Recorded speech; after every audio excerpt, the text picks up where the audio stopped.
Capítulo 9. Segundo código da felicidade. Felizes os empáticos, porque serão confortados. Marco Polo estava no alto do monte, decifrando o segundo código da felicidade. Muitos acreditavam que esse seria um código fácil de entender, mas não era. Era mais difícil ainda a sua prática. Algumas versões desse segundo código diziam: felizes os que choram, porque serão consolados. Outras traduziam: felizes os que estão de luto, porque serão confortados. O psiquiatra comentou para a enorme plateia que se espremia para ouvi-lo. Depois de analisar detalhadamente todo o discurso do Sermão da Montanha, e em especial o segundo código da felicidade contido na biografia escrita por Mateus, concluí que ele deve ser interpretado como felizes os empáticos, porque serão confortados.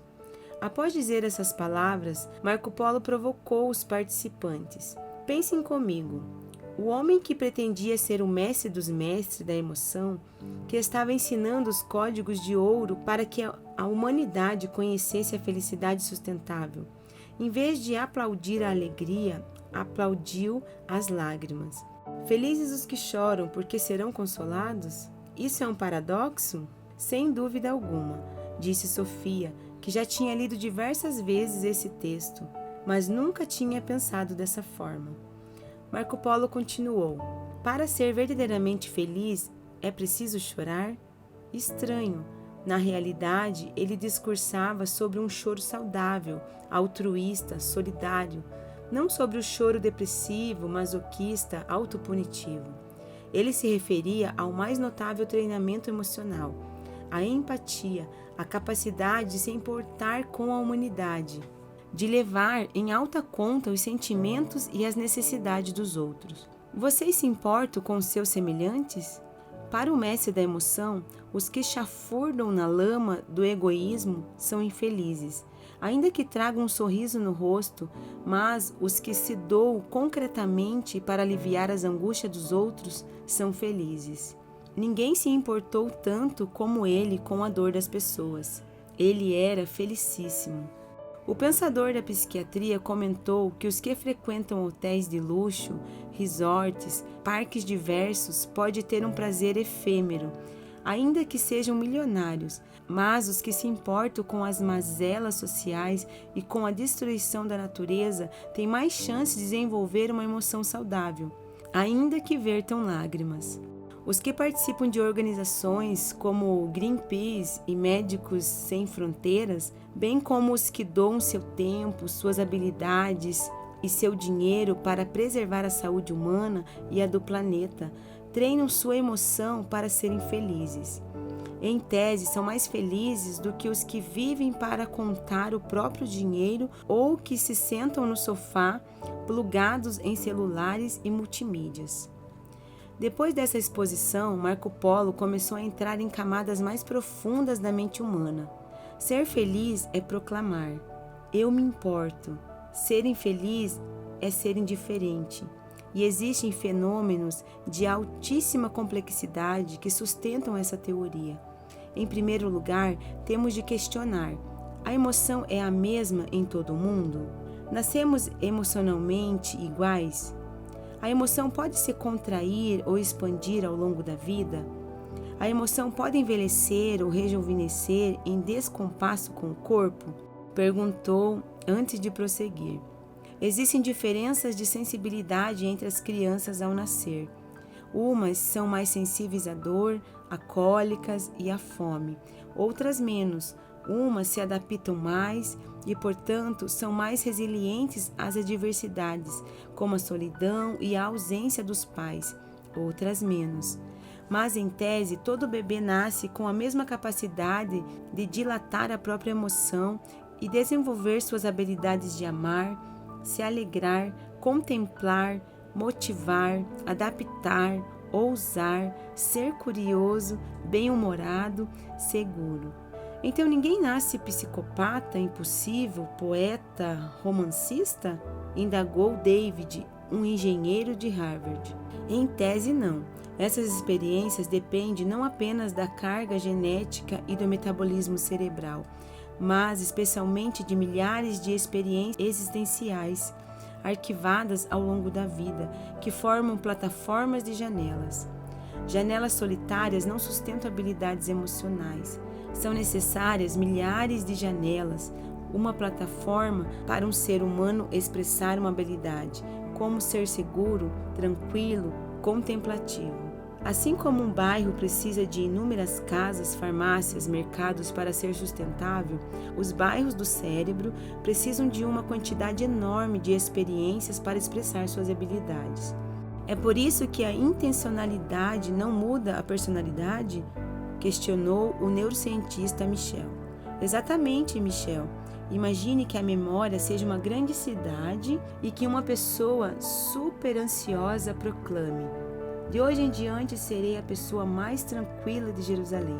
Ela registrou uma janela light, mas em um endereço solitário no córtex cerebral. Sua intenção funcionará por 1 hora ou menos. Ao deparar com um estímulo estressante, o gatilho mental será disparado e encontrará os imensos bairros que contêm as janelas que financiam a irritabilidade. Terá uma nova crise. Há uma guerra de janelas na mente humana que determina nossas características. E as inteligências múltiplas de Gardner? Indagou o mesmo engenheiro. Não nascemos com dons? A teoria de Hall de Gardner é inteligente, mas precisa ser analisada e ampliada à luz da teoria das janelas da memória e do processo de formação do eu como autor da própria história. A carga genética determina algumas habilidades, mas não engessa o psiquismo. Para o programa de gestão da emoção, o destino não é inevitável, mas uma questão de treinamento emocional e formação do eu. Há determinadas habilidades que têm uma expressividade genética mais densa, mas mesmo elas precisam da educação para se desenvolverem, ou seja, precisam da formação de janelas light para suportá-las.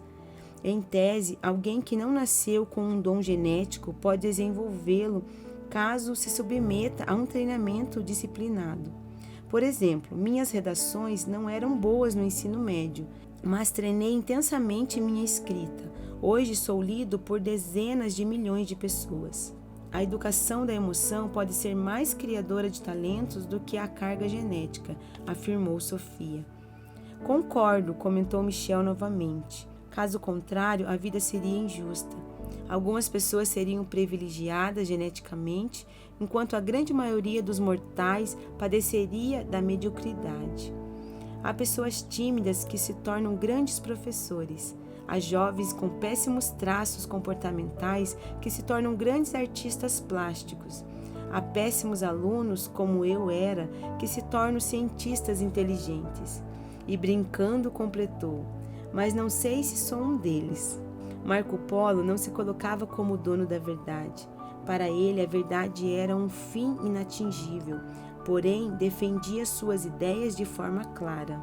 A emoção determina a qualidade do registro das janelas ou arquivos cerebrais. Quanto maior a carga emocional, mais intensas são as janelas e mais fortemente se expressa uma característica de personalidade.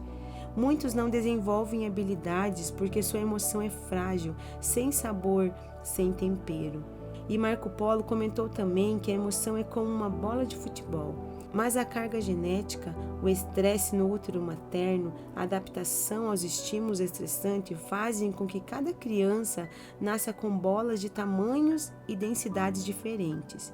Para essa bola se transformar no grande planeta da emoção, precisará de muitos estímulos paternos, celebração de acertos, treinamentos educacionais, experiências existenciais. Felizes os que treinam a própria emoção na infância para rir, se aventurar, se reinventar, explorar, ser bem-humorados, pois desenvolverão as mais ricas habilidades. Você está dizendo que ao longo da formação da personalidade a emoção se dilata? Indagou o doutor Alberto. Sim, estou afirmando isso. A emoção se dilata ou se contrai, envelhece ou rejuvenesce, se liberta ou se aprisiona. O planeta emoção é misterioso e inenarrável em sua plenitude, pois desrespeita as leis da física e da biologia. Os psicopatas têm emoção contraída? A bola de futebol deles ficou diminuta, não se desenvolvendo ao longo de suas vidas? Indagou o Dr. Thomas, um intelectual de Harvard. Isso mesmo, os psicopatas, seja pelo metabolismo cerebral, mas em destaque por traumas, abusos e privações na infância ou por falta de estímulos educacionais, não dilatam nem refinam a própria emoção. Por isso, não desenvolve a empatia. Eles machucam, mas não sentem a dor dos outros.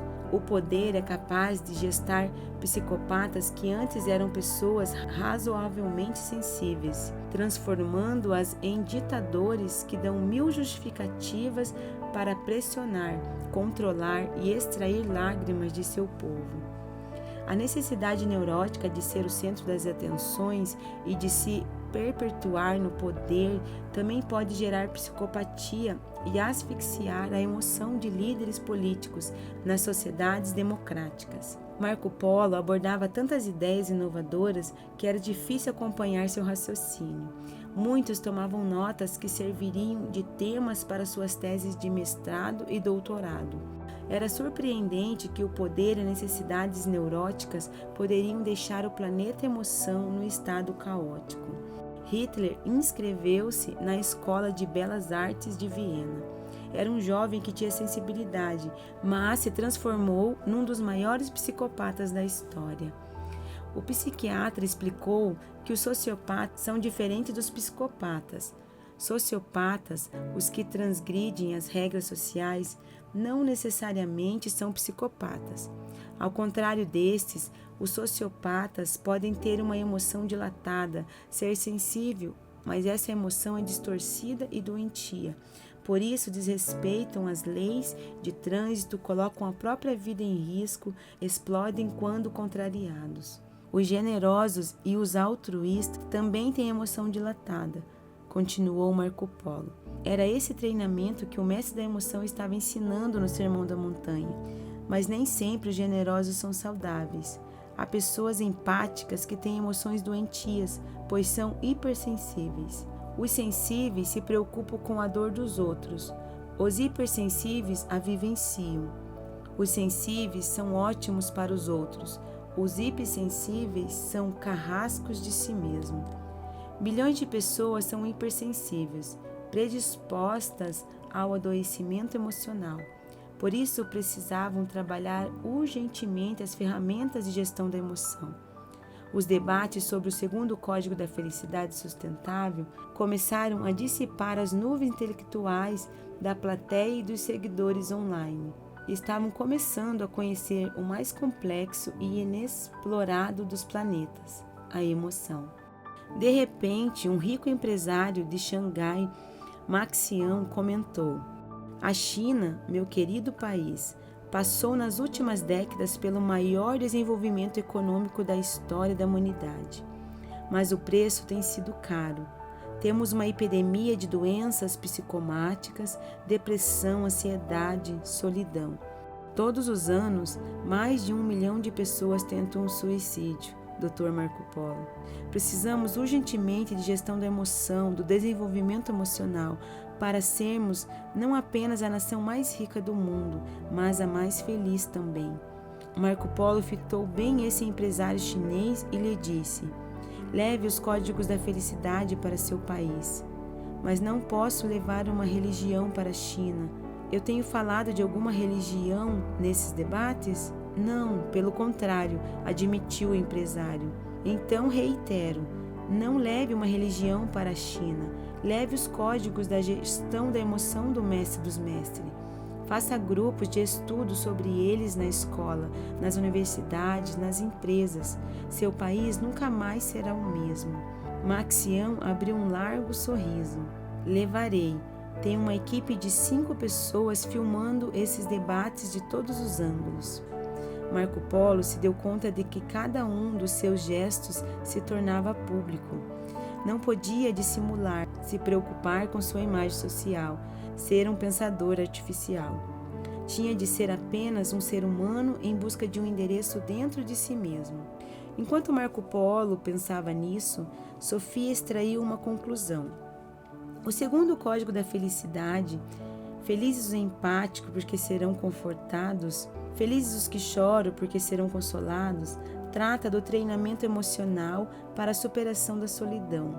A solidão branda estimula a criatividade. A solidão intensa aborta a felicidade e a saúde emocional. Marco Polo meneou a cabeça concordando com Sofia e passou a explicar em detalhes os tipos de solidão que contagiam o Homo sapiens. O último tipo era dificílimo de entender. Nem nas faculdades de psicologia, sociologia, pedagogia e na especialidade de psiquiatria era estudado. Era tão complexo que provavelmente levaria ainda um século para ser explorado. Há 3 tipos de solidão: a solidão social, a solidão do autoabandono e o terceiro tipo, a solidão da consciência virtual. E ponderou: para decifrarmos o segundo código proposto por Jesus, precisamos estudar os 3 tipos de solidão. Porém, para estudar esses tipos de solidão, precisamos analisar a última fronteira da ciência, a natureza dos pensadores e da consciência existencial. E devemos saber que, ao estudar a natureza da consciência, estaremos estudando a natureza da própria ciência, inclusive suas distorções. Poucos entenderam o que Marco Polo disse, inclusive a doutora Sofia, o doutor Michel, o doutor Alberto e o doutor Thomas. Enfim, os debatedores mais próximos. O pensador da psiquiatria e da psicologia abalava os alicerces deles constantemente. Estudar a natureza da consciência humana era um atrevimento sem precedentes, ainda mais em público. Mexia com a essência do Homo sapiens. Mais didático, tentou explicar. A solidão social é aquela em que os outros nos abandonam. A solidão do autoabandono é aquela em que desistimos de nós mesmos ou nos colocamos num lugar indigno da nossa agenda. A terceira solidão é aquela patrocinada pela natureza virtual dos pensamentos conscientes. O primeiro e o segundo tipos de solidão são doentios e tóxicos. Podem gerar depressão, angústia, baixa autoestima, esgotamento cerebral. Mas o terceiro, a solidão da consciência virtual, é inevitável e saudável. Ela indica que, apesar de próximos, estamos infinitamente distantes de quem amamos e de tudo ao nosso redor. Não entendi nada sobre essa terceira solidão, comentou Álvares, um físico da Argentina. Esse conceito é difícil mesmo. Pelo fato de termos uma consciência, ela nos aproxima de tudo. Você se conscientiza da lua, do sol, do oceano, das pessoas, dos objetos. Mas, ao mesmo tempo que ela nos aproxima do mundo, nos afasta infinitamente dele. Mas por que existe esse distanciamento entre nós e o mundo que nos rodeia? Não compreendo, indagou confuso o Dr. Thomas. Ele era um teólogo brilhante, mas esse fenômeno o deixara de cabelo em pé. Porque a natureza da consciência é virtual, ainda que ela defina e conceitue. O objeto conscientizado nunca incorpora sua realidade essencial. Ainda que você discurse sobre seu filho e analise seus comportamentos, entre você e ele há um espaço infinito. A névoa começou a se dissipar da mente dos participantes, mas ainda era densa. Marco Polo continuou sua explicação. Vocês produzem milhares de pensamentos por dia sobre inúmeras coisas, mas o pensamento não assimila a substância do objeto pensado.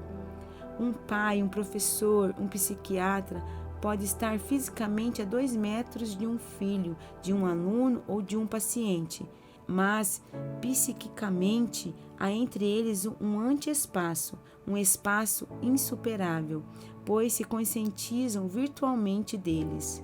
Então eu me conscientizo do outro sempre a partir de mim mesmo? Indagou Sofia.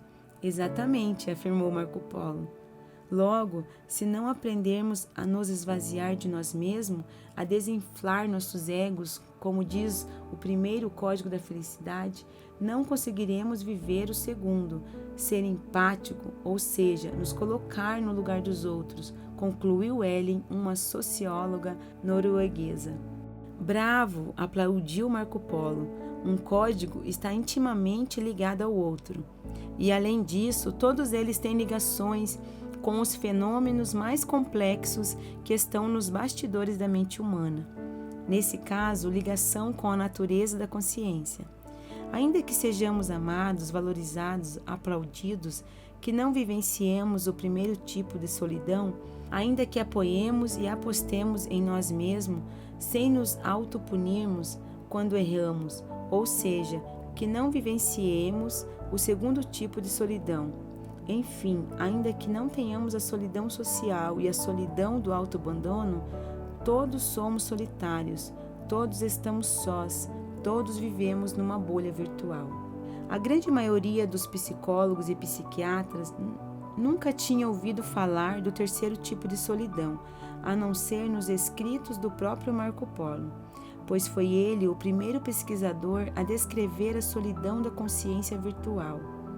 Era difícil para as pessoas entenderem a dimensão do que ele queria falar. Estar numa bolha virtual parece angustiante, disse o Dr. Michel, o neurocientista. Eu não vivo a realidade de minha esposa e minha filha. Parece angustiante, Michel, mas não é. Pelo contrário, é essencial para que o Homo sapiens se torne Homo socius, uma espécie sociável.